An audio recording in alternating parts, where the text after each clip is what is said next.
Alright, didn't run out of gas. The fuel line was shut off. This choker. Gonna run it through again. Auto speed button's right here. Gonna dial up your speed to what you want to go at. I never go really fast. I just never do. And the people on my videos are like, why don't you cut faster? Why don't you cut faster? I don't want to cut faster. It's not about production with this mill. It's about relaxing and having fun. Letting the saw do the work. Right now we're cutting some cedar. This is a 40-foot trailer, the longest trailer we've built today. This goes up to a great military man in Oklahoma City, up by Tinker's Air Force Base. But we're buzzing some cedar. Yeah, we're making a mess in our shop, and that's okay. I have good workers to clean it. She's gonna come out nice and smooth and pick up speed. Right there. She does what she's supposed to do. So now we're gonna raise her up.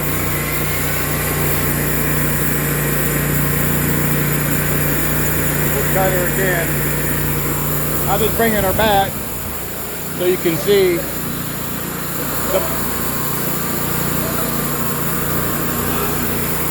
this is our shop right here. We're welding 1, 2, 3, 4 more heads up, 164 and 348 that go out. Lower it back down. Alright, so we were at 10.5.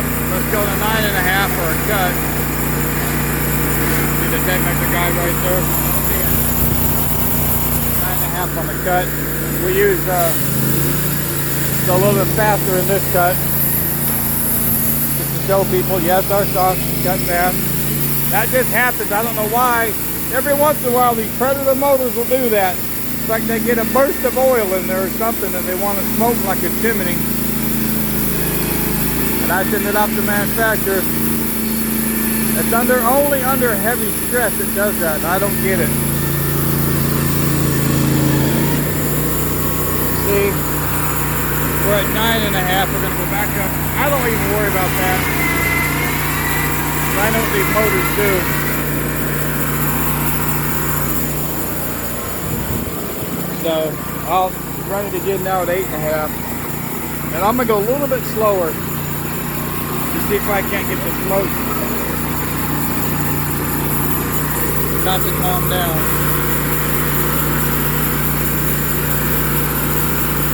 I don't know why it's doing that. We're at 8.5. We're going to drop it down to 7.5. I'm going to go in. I'm not going to go as fast in. I'm just going to go in. I'm going to raise it up a little bit. See what she does. We'll put her under load again and see. Could be a malfunction in the motor.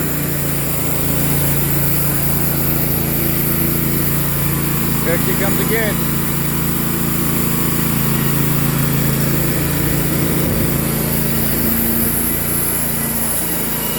Yeah, I'm gonna have to possibly pull this motor out.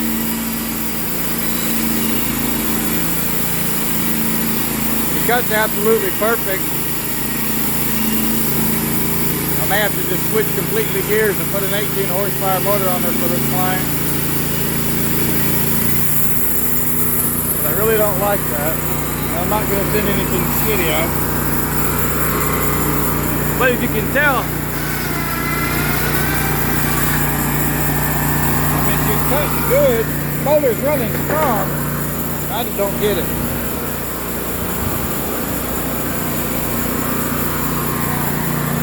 Smoking up my whole shop though, but I don't understand it.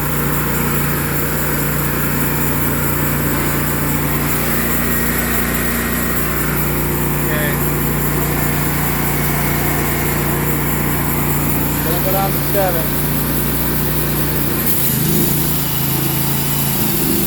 There you go, right there, under pressure. So which means the rings are going down in this brand new motor. That's alright. we'll pull it out. But if you look, our cuts are ideally perfect. Like I'm buzzing right through it. Like it's not even hitting it down a little bit. Holy cow. Enough to kill anybody. To smoke the whole world out.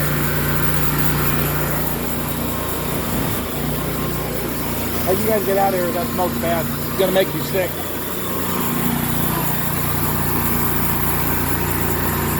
I'm gonna run it one more time.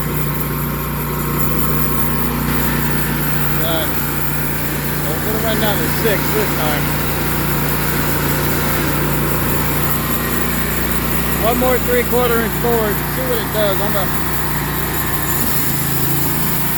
not hit it as fast.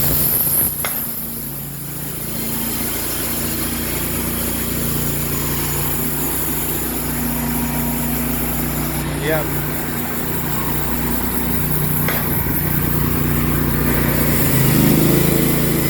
Give it some throttle to get through here. And watch, here it comes. Alright, well we're going to have to put a new motor on this one. I can't send it out like that. It changes the whole dynamic of it. Look at that. Sometimes you get bad motors. Holy moly, that's pretty bad.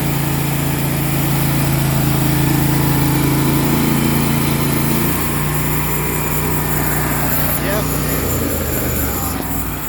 Sometimes we're pulling it off of here because that's absolutely rancid. I will not send a saw that does this to my whole shop. Hey Larry, let's get out of here. That smoke's too bad. Huh? We'll have to put a new motor on this so we can get it off. This is a 40-footer, so you know, you may think, oh, my Norwood, my wood miser, my this, my that. It cuts. It's $40,000, $50,000, and yeah. But does it do 40 foot on a trailer? I don't think so. But it don't smoke like that either.